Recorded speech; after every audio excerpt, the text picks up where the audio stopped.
You guys give a really warm welcome to Naguib Sawiris.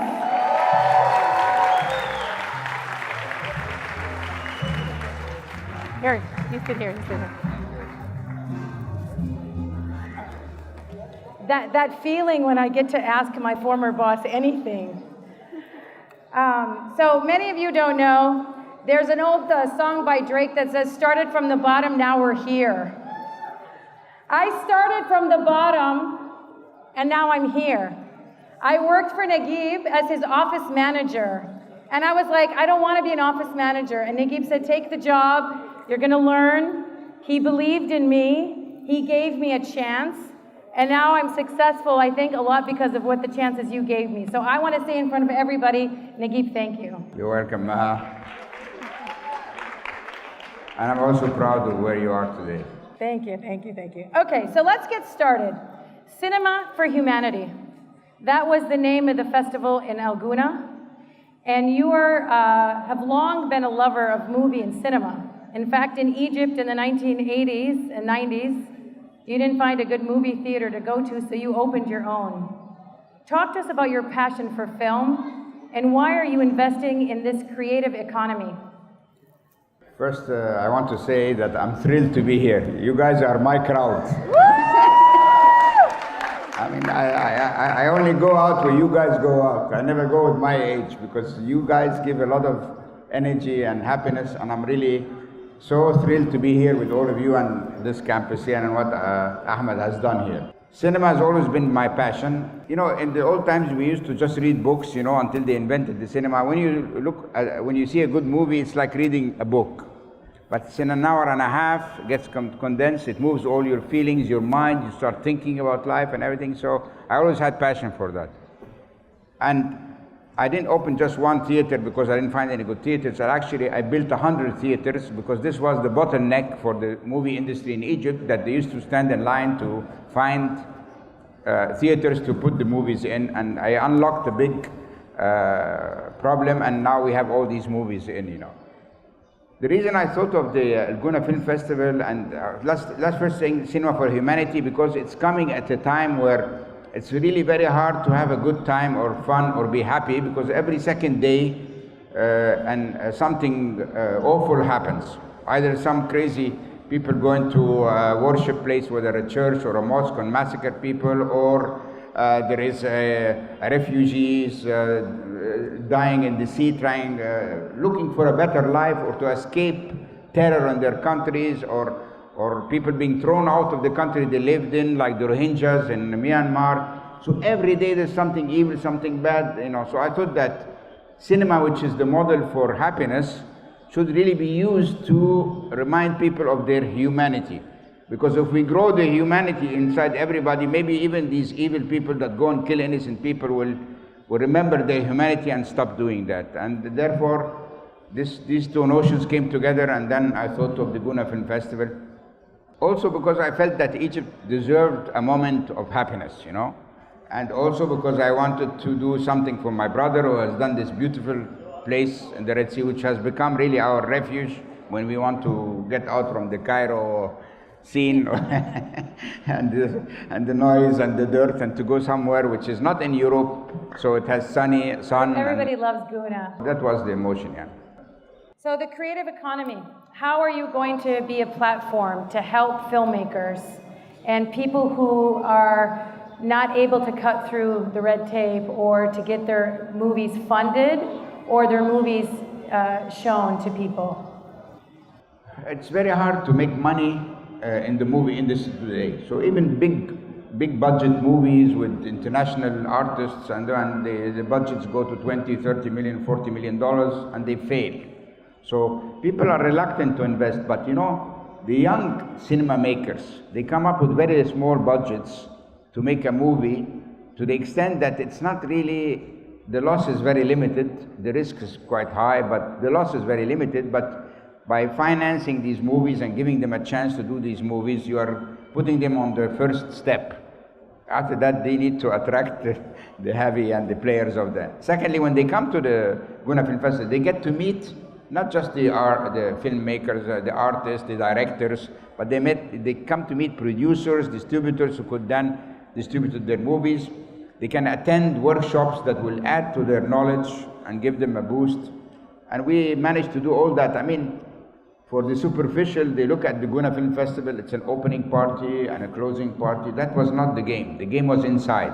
If you attended the 7 days and you saw the kind of discussions, the interaction between the movie industry players, you would feel more why this was a big event, you know. Yeah, there were workshops and there were people talking about how to get funded and stuff like that. So you talked a little bit about the first step.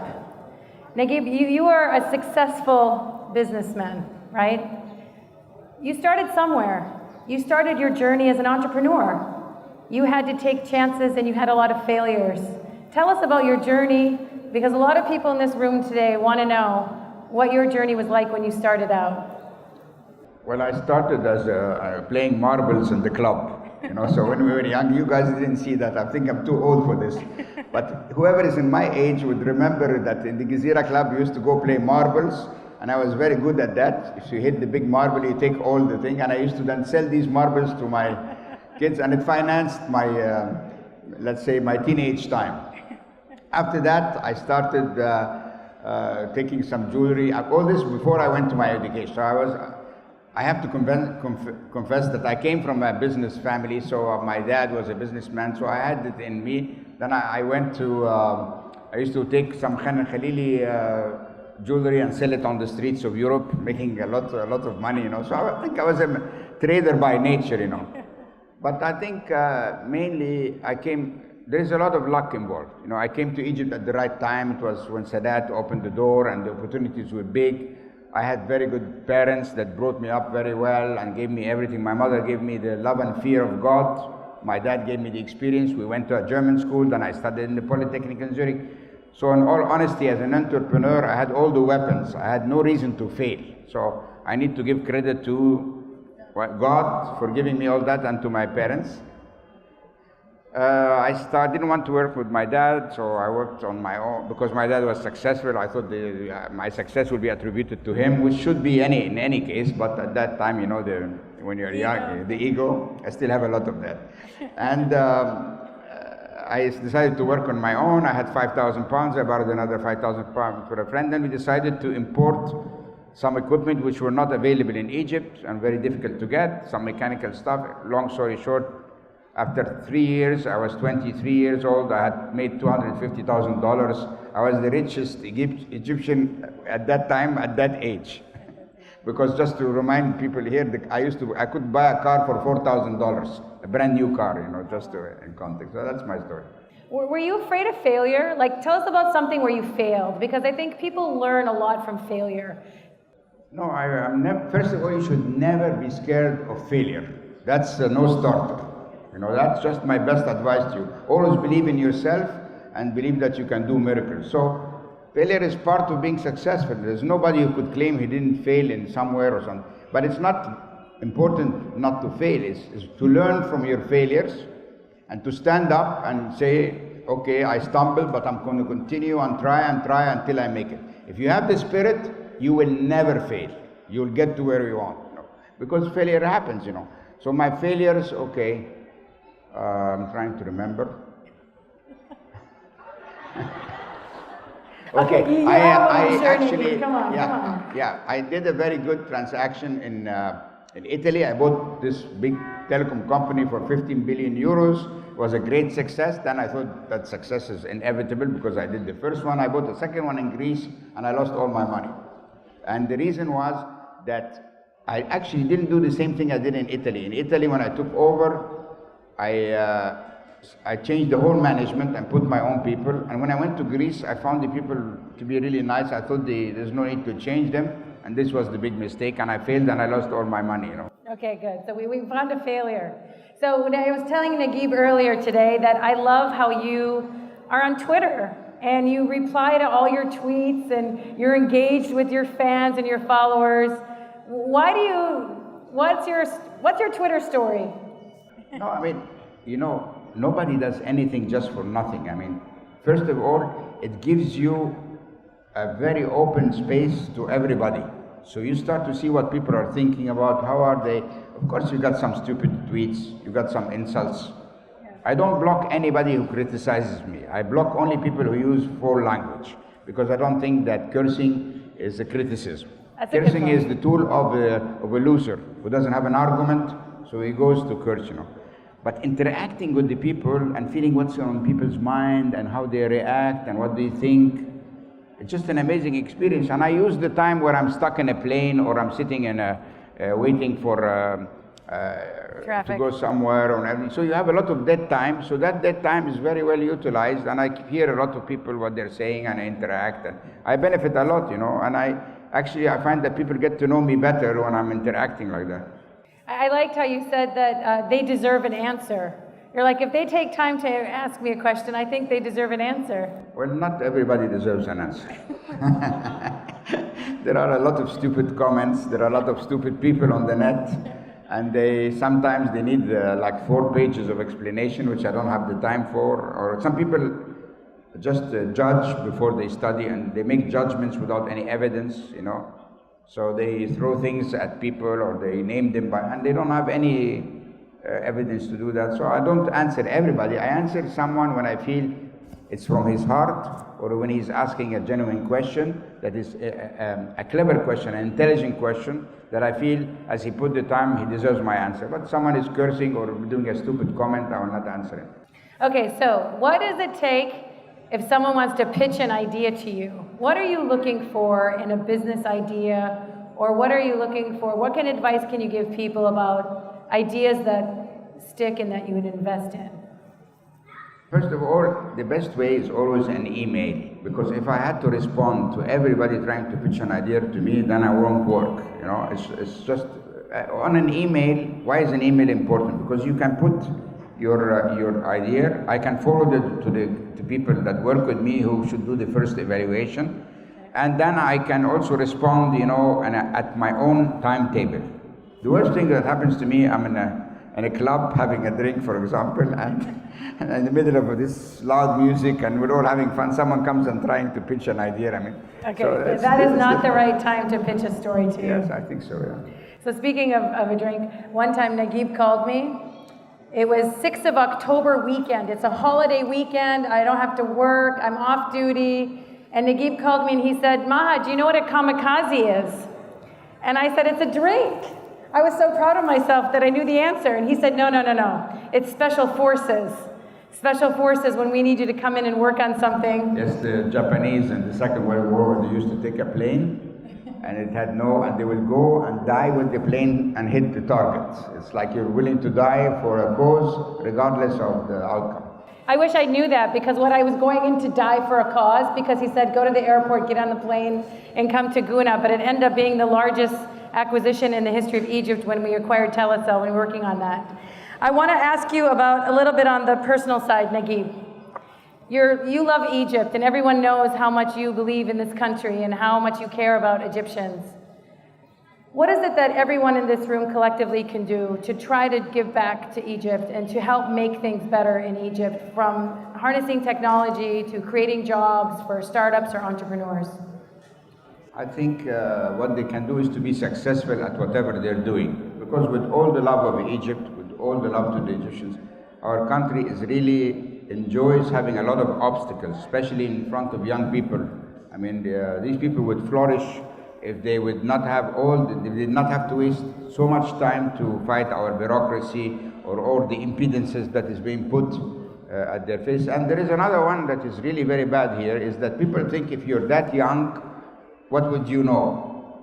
And the fact is that today, you guys in your age are 10 times more intelligent than we when we were at your age.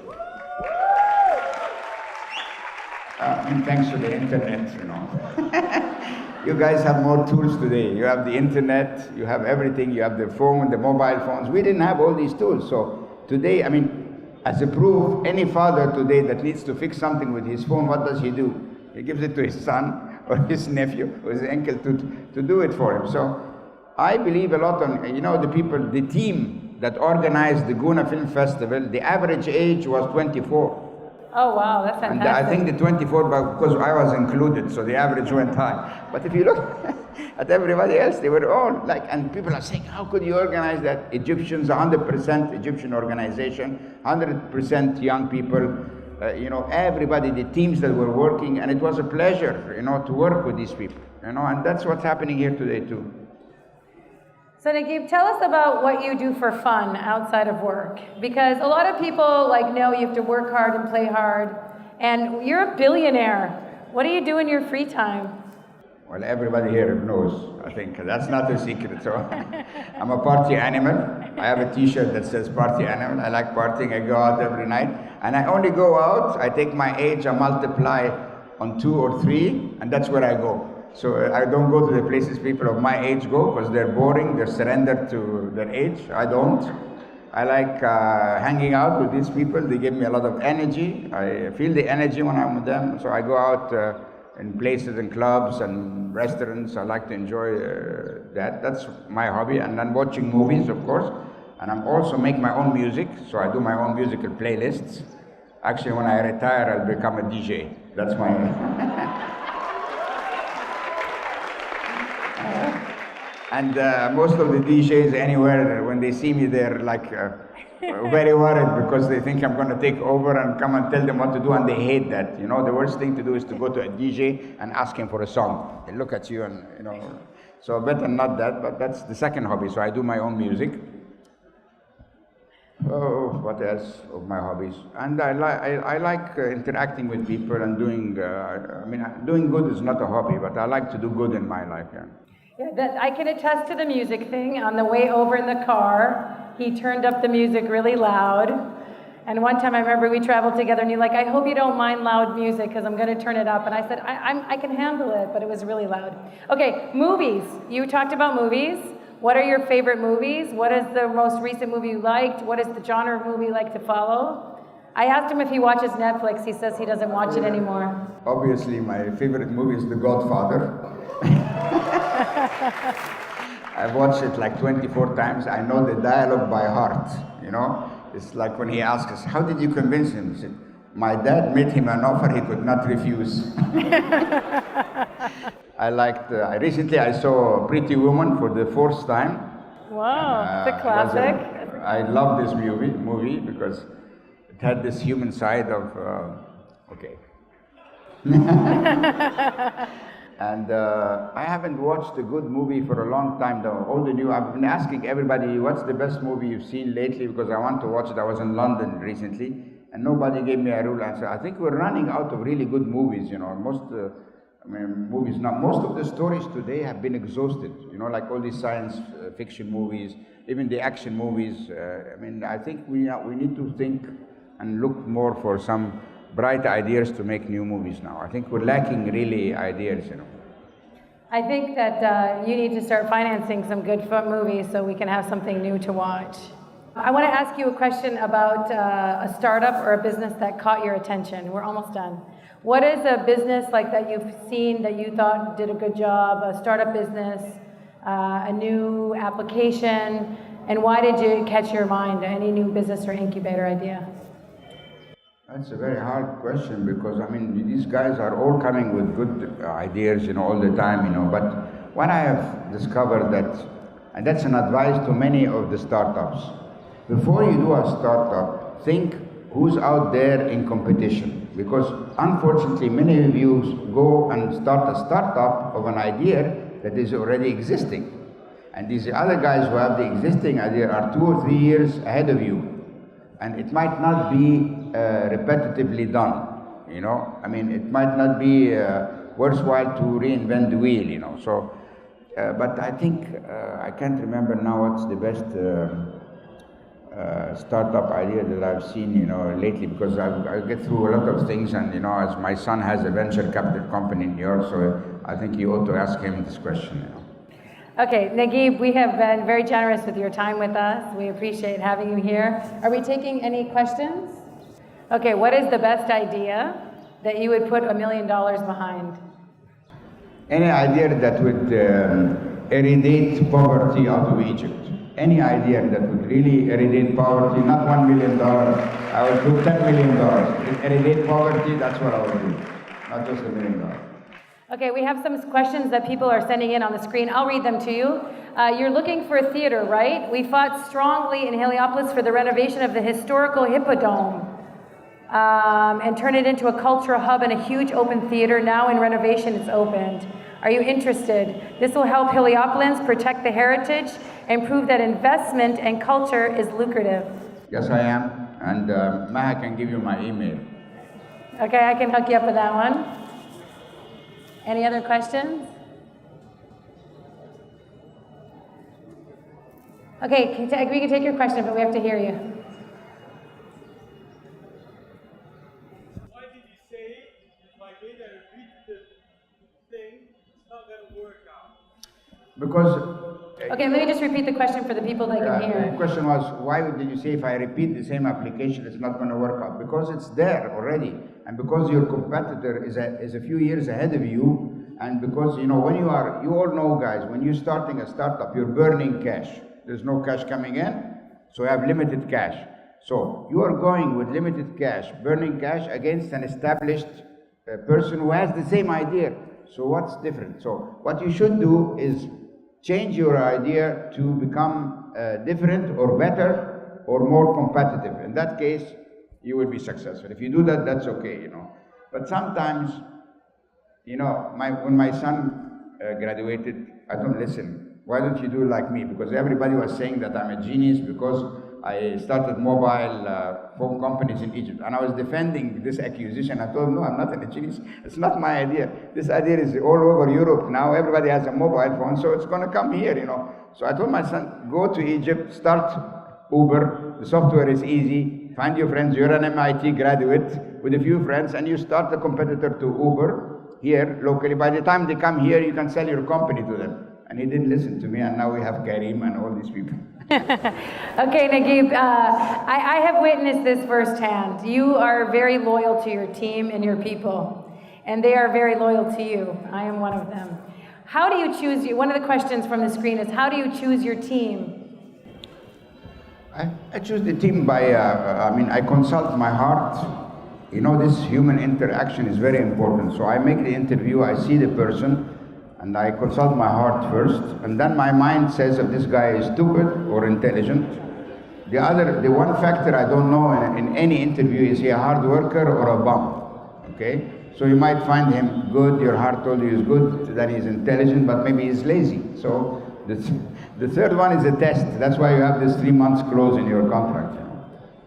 Okay, Khan just gave me a signal that we need to stop so we can stay on time. But how about we do a big selfie with everyone? We stand on stage. You guys want to be in a selfie with Nagib?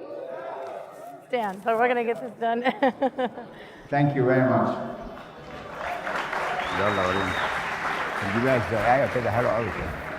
Nice. Good. Hello. Thank you, Nagib. Everyone give a warm welcome for Naguib Sawiris.